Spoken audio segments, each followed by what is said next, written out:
Hello दोस्तों, नमस्कार। SM किसी चैनल में मैं आप सब का दिल से बहुत बहुत स्वागत करता हूं। चलिए दोस्तों, बहुत सारी चीज़ों को कवर करना है तो स्टार्ट करते हैं सबसे पहले तो MCX के साथ। जैसे कि आपको पता है सैटरडे संडे मार्केट बंद था, तब मैंने इसको लेके एक डिटेल वीडियो भी कवर की थी कि MCX के नंबर काफ़ी कमाल के देखने को यहाँ पे मिले हैं। ठीक है, अनुमान के हिसाब से एक पॉइंट जो था वो थोड़ा सा नेगेटिव तो ज़रूर यहाँ पे था, बट ओवरऑल अगर हम कहें, जैसे मैंने क्रिकेट का भी एग्जाम्पल दिया आपको, ठीक है, अगर कोई मतलब 90 पे आउट हो जाए तो थोड़ी ना कहेंगे कि खराब है। ठीक है, हम सेंचुरी की उम्मीद करते हैं। सो वही हमें देखने को मिल गया कि MCX ने इतने खराब मौसम में भी, आज तो पता ही है मार्केट में कितना बड़ा दबाव था, फिर भी 3% की तेज़ी दिखा दी। मतलब क्या है कि ये जो नंबर थे मार्केट को भी अच्छे लगे, ये कहने का पॉइंट है। जैसे मैंने इसके पहले भी आपको बताया है कि आपने क्या करना है, एक्सेल शीट मेंटेन करके रखनी है। क्या भाई, कंपनी खुद के नंबर अगर अच्छे दिखाती है, अनुमान को भी बीट करती है, और सबसे इंपॉर्टेंट चीज़ कि नेक्स्ट दिन अगर मार्केट भी उसको अप्रिशिएट करता है, तो इस प्रकार की कंपनीज को आपने नोट करके रखना है। बिकॉज सारे जगह से क्या हो रहा है, टिक मार्क लग रहा है भाई कि बिजनेस भी अच्छा है, अनुमान को भी बीट कर रहे हैं, ट्रेडर को लेकर इन्वेस्टर, ट्रेडर से लेकर इन्वेस्टर सबको यहाँ पे कंपनी अपने परफॉर्मेंस से यहाँ पे खुश कर रही है। सो ज़रूर इस प्रकार की आप क्या कर सकते हैं, एक लिस्ट बना के रख सकते हो। एंड अगर आपको उस पर्टिकुलर बिजनेस में इंटरेस्ट है तो आप फर्दर भी स्टडी यहाँ पे कर सकते हो। होता क्या है, मार्केट कभी कभी बीच में बेवजह गिर जाता है, तो इतना सब कुछ बढ़िया बढ़िया कंपनियां भी बीच बीच में नीचे यहाँ पे आती रहती है, तो फिर आप उस टाइम पे विचार कर सकते हो कि आपको जाना है या नहीं जाना है। सो आज देख सकते हो दोस्तों, मल्टीफोल्ड Q4 पैट के चलते कंपनी 52 वीक हाई पे जाते हुए देखने को मिले, जो कि कंपनी का ऑल टाइम हाई भी हमें देखने को मिल रहा है। डिविडेंड चलता रहता है 8 रुपये का। सो काफ़ी उमदा परफॉर्मेंस देखने को MCX में मिला है। देन अगर बात करें दोस्तों तो IEX भी देखा गया तो एक ज़माने में एकदम कमाल की कंपनी, बट सरकार के एक फैसले के चलते कि भाई हमें मार्केट कपलिंग करनी है, एंड इस चीज़ के चलते जो इनका एडवांटेज है PD का, प्राइस डिस्कवरी का, भाई वो चला जाएगा मार्केट कपलिंग अगर हुआ तो। और सरकार फिलहाल तो उसी प्रोसेस में लगा हुआ है। जो पावर मिनिस्ट्री है, उन्होंने CERC जो कि सरकार की ही संस्था है, उनको बोल के रखा हुआ है कि आप मार्केट कपलिंग का प्लान रेडी कर लीजिए और एक सुपर एक्सचेंज बनाएंगे। वो डिसाइड करेगा कि एग्जैक्टली प्राइस वहाँ पे क्या रहना चाहिए। बाकी जितने भी एक्सचेंजेस देखने को मिल जाते हैं एनर्जी को लेकर, वो सिर्फ प्राइस बिडिंग के लिए हम यहाँ पे क्या करेंगे, इस्तेमाल करेंगे। सो आज के दिन आपने IEX में देखा होगा कि एकदम से ही एक ज़बरदस्त तरीके से ऐसी तेज़ी देखने को मिल गई। अब ऐसा ही थोड़ी ना तेज़ी आता है, कुछ तो खबर रहेगी, बट उसके बाद वो तेज़ी टिकी भी नहीं, नीचे भी आ गई। सो ऐसा क्या हो गया, तो दोस्तों यहाँ पे एक ज़बरदस्त खबर हमारे सामने आ गई कि IEX एंड CERC इनके बीच में तो भाई वो लीगल बैटल तो चल ही रही है, बट इस बैटल के बीच में आज 11 मई को सुप्रीम कोर्ट ने भी एंट्री ले ली। यस दोस्तों, सुप्रीम कोर्ट की एंट्री यहाँ पे हुई है, एंड इन्होंने CERC को नोटिस इशू किया है।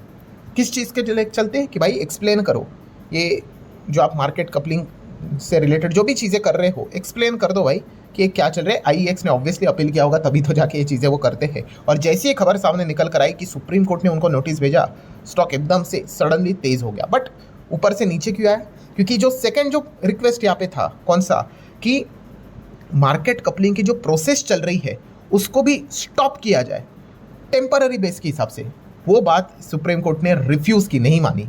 तो उन्होंने ये बात ज़रूर कही है CERC को कि आप अपना रिस्पांस भेज दीजिए, बट यस आप अपना वर्क को कंटिन्यू रख सकते हैं। तो जैसे ये पॉइंट सामने आ गया तो यहाँ पे क्या हो गया, हमें गिरावट भी देखने को यहाँ पे मिली है। मतलब अभी भी मार्केट कपलिंग को लेकर जो प्रोसेस है वो चल रहा है, बट यस अब CERC अपना जवाब सुप्रीम कोर्ट को देगा, एंड सुप्रीम कोर्ट फिर फाइनली डिसाइड करेगा कि आगे एग्जैक्टली क्या करना है। सो इसीलिए तेज़ी भी आई और गिरावट भी देखने को मिली। देन हम बात करेंगे वोडाफोन आइडिया। आज के दिन वोडाफोन आइडिया भी 8, 8, 8.5% यहाँ पे भागा है। नो डाउट वोडाफोन आइडिया कभी भी भागेगा। तो आपको बताइए 2-3 ही खबरें रहेंगी। कौन सी, एक तो AGR रिड्यूस को लेकर खबर जो रिसेंटली आई थी, सरकार ने भाई और इनका ऊपर का कर्जा कम किया है, अब और कितना कम करेंगे, ये खबर हो सकती है। या फिर दूसरा कौन सा, फंड रेजिंग, पैसा उठाने से रिलेटेड खबर, क्योंकि बिजनेस चलाना है भाई तो पैसा तो चाहिए। तो फंड रेजिंग को लेकर अलग अलग नुस्खे होते हैं, अलग अलग तरीके होते हैं, उसको लेकर कोई ना कोई खबर यहाँ पे आई होगी। और ऐसा ही यहाँ पे हुआ है दोस्तों। देखिए, after the government relief, government ने तो भाई AGR से रिलेटेड जितना हो सके बोल दिया कि भाई इतना में हम कम कर सकते, इतना दे दो, और वो भी धीमे धीमे करके दे दो, एक साथ भी नहीं। तो जितना हो सके भाई, सरकार ने तो अपने डेप्ट को भी इक्विटी में तब्दील कर दिया 49%। अब और 2% बढ़ा, मतलब स्टेक अगर सरकार ले लेगी तो ये तो सरकारी कंपनी ही बन जाएगी। तो जितना हो सके सरकार ने तो अपने साइड से कर लिया है। एंड अब उसके बाद दोस्तों खबर यहाँ पे सामने आई, जिस चीज़ के चलते स्टॉक 10% भागा, बिकॉज वोडाफोन आइडिया यहाँ पे स्टेक ट्रांसफर प्लान यहाँ पे कर रही है दोस्तों, जिस चीज़ के चलते कैपिटल फंड रेज हम लोगों को होते हुए देखने को मिल सकता है। अब जैसे कि आपको पता ही है कि वोडाफोन आइडिया जो कंपनी देखने को मिल रही है, उसकी जो पेरेंट कंपनी वोडाफोन ग्रुप विदेश में हमें देखने को मिल जाता है, ठीक है। तो ब्लूमबर्ग के ओर से रिपोर्ट वाली ये खबर सामने आई है कि वो कंसिडर कर रहे हैं, मतलब यहाँ पे विचार कर रहे हैं कि transferring part of its 19% stake in Vodafone Idea to the Indian unit to hold in treasury. And इस चीज़ के चलते यहाँ पे अल्टीमेटली क्या रहेगा, आप देख सकते हो, this move is aim at raising the capital of Vodafone Idea. पैसा भाई यहाँ पे उठाना है, वही एक चीज़ है। एंड आप देख सकते हो दोस्तों, द प्रपोज स्टेक ट्रांसफर अभी तक हुआ नहीं है, प्लान कर रहे हैं, would act as an alternative to Vodafone Idea. मतलब क्या होने वाला है, injecting more cash into the Indian unit, ठीक है। वोडाफोन मतलब ये विदेशी जो कंपनी है वो अपने इंडियन यूनिट में यहाँ पे कैश इंजेक्ट कर देगी, और वही उसी की तो रिक्वायरमेंट है, बिना कैश कैपिटल पैसे के ये यहाँ पे चल ही नहीं पाएंगे। सो ये दो ही खबरें रहती है। सो एजीआर वाली खबर तो ऑलरेडी हो चुकी थी।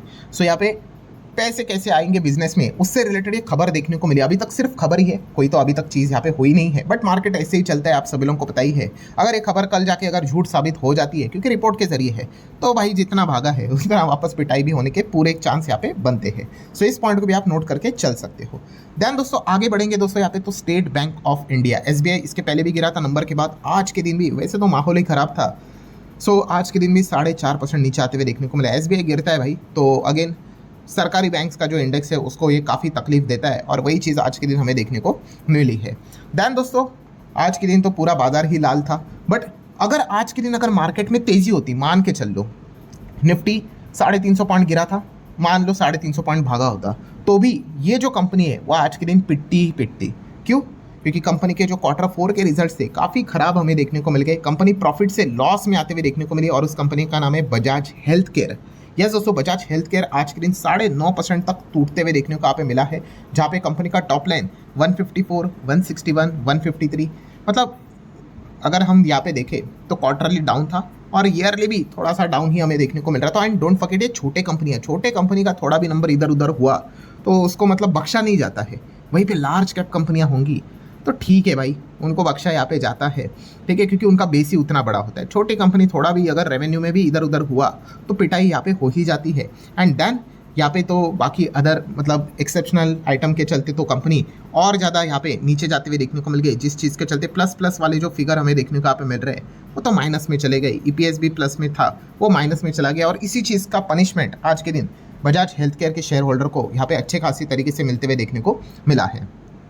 चलिए अब आ जाते हैं दोस्तों सबसे इंपॉर्टेंट पॉइंट के ऊपर, एंड वो है middle east. Yes, middle east की अगर बात कर ले, आपको पता ही है कि ईरान एंड अमेरिका एक दूसरे को यहाँ पे क्या कर रहे हैं, प्रस्ताव भेजते ही जा रहे हैं। अच्छी बात बस इतनी है कि इन्होंने एक दूसरे के ऊपर कोई बहुत बड़ा सीरियस अटैक नहीं किया है, छोटे मोटे अटैक अभी भी चल रहे हैं, ठीक है, बट सीरियस अटैक नहीं, जैसे कि अभी बीच में चल रहे थे ना, उस प्रकार की सिचुएशन नहीं है। एंड अब चल क्या रहा है कि ईरान अपना प्रपोजल यहाँ पे अमेरिका को भेज रहा है, फिर अमेरिका अपना प्रपोजल ईरान को भेज रहा है, और यही चल रहा है। और दोनों क्या कर रहे हैं, एक दूसरे के प्रपोजल को यहाँ पे खारिज कर रहे हैं। अब अमेरिका ने भी प्रपोजल भेजा था किसको, ईरान को, तो ईरान ने बोल दिया भाई आपने क्या प्रपोजल भेजा है, ठीक है, हम तो इसको यहाँ पे नहीं मान सकते, ये तो ऐसा हो गया कि भाई सरेंडर करने के बराबर है, सो हम तो इसको रिजेक्ट करते हैं। फिर ईरान ने यहाँ पे अपना प्रपोजल रेडी किया केवल 2 पॉइंट का। यस दोस्तों, पहले तो कितने सारे पॉइंट थे, अब ईरान ने बोल दिया कि चलो आप हमारे बस ये 2 पॉइंट्स मान लो, हम आगे आपके साथ बात करने के लिए रेडी है। और वो 2 पॉइंट कौन से थे दोस्तों? पहले तो उन्होंने बताया कि जो स्ट्रेट ऑफ हॉर्मुज को आपने जो नाकाबंदी करके रखी हुई है, ठीक है, लॉक करके रखा हुआ है, बंद करके रखा हुआ है, वो तो पहले खोल दो, ठीक है। एंड सेकेंड, हमारे ऊपर जो सैंक्शंस लगा के रखे हुए हैं उसको भी हटा दो। ये बस ये 2 ही कर लो, अभी बाकी की चीज़ें छोड़ दो। उन्होंने ये तक नहीं कहा कि आप अपनी सेना को मतलब मिडल ईस्ट से हटा दो, बेस को हटा दो, नहीं, सिर्फ ये 2 चीज़ें डिमांड की है। सो काफ़ी लोगों को उम्मीद थी कि अमेरिका शायद से अब इस चीज़ के बारे में सीरियसली विचार यहाँ पे कर सकता है, पर दोस्तों ऐसा कुछ भी नहीं हुआ है। ट्रंप ने अगेन रिजेक्ट कर दिया है ईरान के प्रपोज को। यस, जो पीस प्रपोजल यहाँ पे था उन्होंने बोला कि टोटली अनएक्सेप्टेबल, ठीक है। एंड इसी चीज़ के चलते अगेन ऑयल के प्राइस, जैसे ट्रंप ने ईरान के प्रपोजल को डिसमिस कर दिया, हमें आज के दिन वापस 3-4% भागते हुए देखने को यहाँ पे मिले हैं। हालांकि ट्रंप ने भी 2 पॉइंट सामने रखे हुए, उन्होंने कहा है कि भाई जब तक आप जो अपना यूरेनियम है, जो एनरिचमेंट वाला जो यूरेनियम है, जब तक सौंपेंगे नहीं तब तक आगे बढ़ना काफ़ी मुश्किल होगा, चाहे फिर उसके लिए हमें युद्ध भी करना पड़े, अगर मजबूरी हुई तो भी हम कर लेंगे। सो ये तो मतलब ऐसा ही हो रहा है भाई, एक दूसरे को प्रपोजल भेजते ही जा रहे, वो भी ना कह रहे, ये भी ना कर रहे। अब बीच का रास्ता कैसे निकलेगा वही देखने वाली बात है। और यही इसीलिए मैंने संडे के दिन भी जो वीडियो बनाया था क्या वीडियो बनाया था कि इसकी ट्रम्प का जो चीन का जो दौरा है, आई गेस संडे या फिर सैटरडे बनाया होगा, वो सबसे क्रूशल रोल प्ले करेगा, क्योंकि चीन अगर यहाँ पे बीच में मतलब बोलते हैं ना मीडिएटर बन के अगर कोई सोल्यूशन लेकर अगर आया तो फिर हम ज़रूर यहाँ पे कह सकते हैं कि ये जंग एक्चुअल में ऑफिशियली यहाँ पे रुक सकती है। ठीक है, तो लेट्स सी इसी हफ्ते ये सारी चीज़ें हम लोग को होते हुए देखने को मिल सकती है। देन अगर बात कर रहे हैं दोस्तों तो यहाँ पे अदानी, यस अदानी को लेकर एक लोग मतलब बहुत सारे लोग जो सवाल पूछ रहे हैं, सर अदानी को लेकर कोई तो 30 अप्रैल तक की डेट थी, वो कोर्ट वहाँ का जो अमेरिका का जो कोर्ट है उसको लेकर अब आगे क्या हुआ है। तो दोस्तों अगेन एक नई तारीख मिली है 8 जून। ठीक है, अभी जो लेटेस्ट डेवलपमेंट रहेगा वो पहले तो 8 जून का यहाँ पे रहेगा। ये एक डेडलाइन है for Adani to file their formal motion to dismiss the case. So let's see 8 June तक अब क्या खबर निकल कर आती है। ठीक है, देखिए याद रखना कोर्ट वाले जो मामले होते हैं ना वो एकदम से फटफट नहीं होते हैं। ठीक है, काफ़ी कॉम्प्लिकेटेड होते हैं, लंबी देर तक यहाँ पे चलते हैं। तो अगली तारीख 8 जून को यहाँ पे देखेंगे, देख लेते हैं क्या आउटकम निकल कर आते हैं। उसके बाद भी कोई ना कोई अलग अलग ऑप्शन यहाँ पे रहते हैं, सामने वाली पार्टी को भी ऑप्शंस रहते हैं, वो जुलाई तक एक्सरसाइज उसको करेंगे नहीं करेंगे। सो ये देखने वाली बात जरूर रहेगी। सो ठीक है दोस्तों, जितने इंपॉर्टेंट पॉइंट्स थे सारे कवर कर लिए, वीडियो हेल्पफुल लगा होगा चाहो तो लाइक एंड शेयर कर सकते हैं। मिलते हैं अगले वीडियो में, तब तक के लिए बाय बाय।